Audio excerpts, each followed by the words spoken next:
Have you ever considered the role of religion, particularly Christianity, in shaping our market economy and freedom?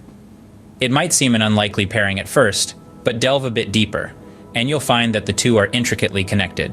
Let's take a look at the work of Friedrich A von Hayek, a renowned economist who argued that religion, with its social taboos and moral rules, is necessary for maintaining order in a free market society. You see, these social norms and moral codes form a sort of invisible hand that guides our decision-making, influencing us to act in ways that benefit society as a whole. But the connection doesn't stop there. Robert Grosinger, another thought leader in the field, explored the historical and spiritual roots of Christianity and capitalism. He suggests that the two have a symbiotic relationship. In essence, the moral values and ethical standards espoused by Christianity have helped shape the principles of fairness, trust, and honesty that are so crucial to a functioning free market economy. And then we have the insights of James M. Buchanan, who emphasized the complementarity of Christian faith and classical liberalism.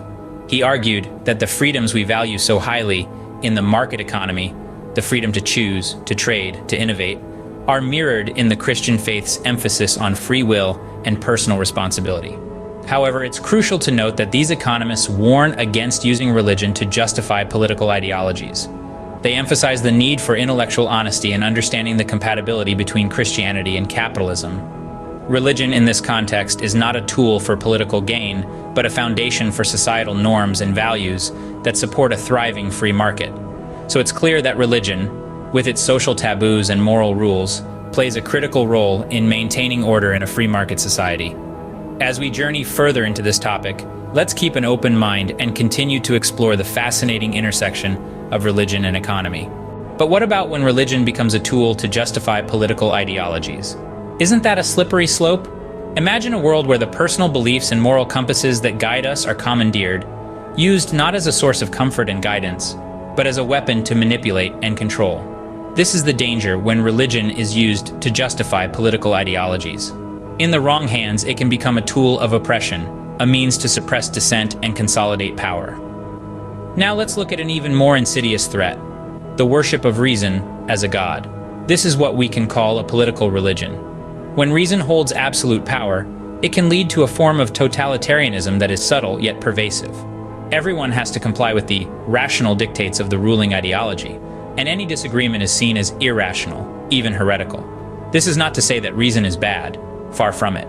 Reason is an essential tool for understanding our world and making informed decisions. But when reason is elevated to the status of a deity, it becomes inflexible, dogmatic, and can stifle free thought.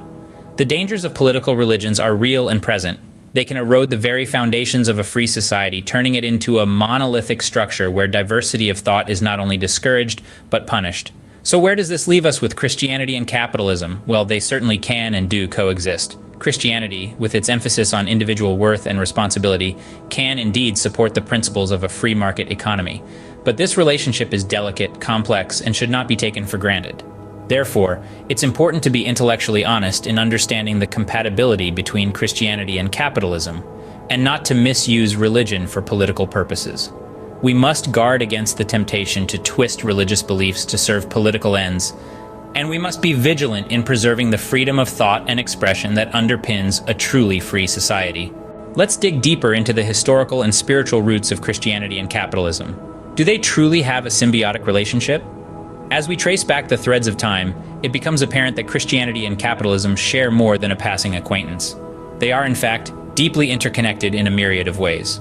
Christianity, with its emphasis on individual responsibility, freedom, and the stewardship of resources, laid the groundwork for the emergence of capitalism. The Protestant Reformation, for instance, introduced a new work ethic that valued industriousness and thrift, qualities that are highly prized in a capitalist economy. On the other hand, capitalism, with its focus on free markets and individual liberty, aligns well with the Christian emphasis on personal freedom and moral responsibility. The principles of classical liberalism, such as limited government and individual rights, echo the Christian teachings of the inherent dignity and worth of every individual. Moreover, Christianity, with its social taboos and moral rules, provides a moral compass for the market economy. It sets the ethical boundaries within which capitalism operates, ensuring that the pursuit of wealth does not lead to exploitation or injustice. Simultaneously, capitalism offers Christianity a platform for the practice of charity and compassion. The wealth generated by capitalism enables Christians to fulfill their biblical mandate of caring for the poor and the marginalized. But let's be clear, this isn't about using religion to justify political ideologies or vice versa. It's about acknowledging the mutual influences and shared values between Christianity and capitalism. It's about the intellectual honesty in recognizing that these two systems, as different as they may seem, can and do coexist in a symbiotic relationship. So, there seems to be a mutual reinforcement between Christian faith and classical liberalism, each supporting and sustaining the other. The relationship between Christianity and capitalism is not without its complexities and contradictions, but their shared history and values suggest a symbiotic relationship that has shaped and continues to shape our world in profound ways. It's fascinating, isn't it? How religion and economy, two seemingly separate spheres, could be so intertwined. We've journeyed through the intersections of faith and finance, explored the potential pitfalls of political religions, and pondered on the symbiotic relationship between Christianity and capitalism. It's clear, isn't it? The spiritual and the economic aren't as separate as they might seem at first glance. We've seen how religion, with its social taboos and moral rules, can help maintain order in a free market society. We've also discussed the historical and spiritual roots of Christianity and capitalism and how they seem to support each other. But we've also been reminded to be intellectually honest and not to use religion to justify political ideologies. In the end, it's all about recognizing the role of religion in supporting freedom and the market economy, and understanding the dangers of political religions and the potential for totalitarianism when reason is worshipped as a god.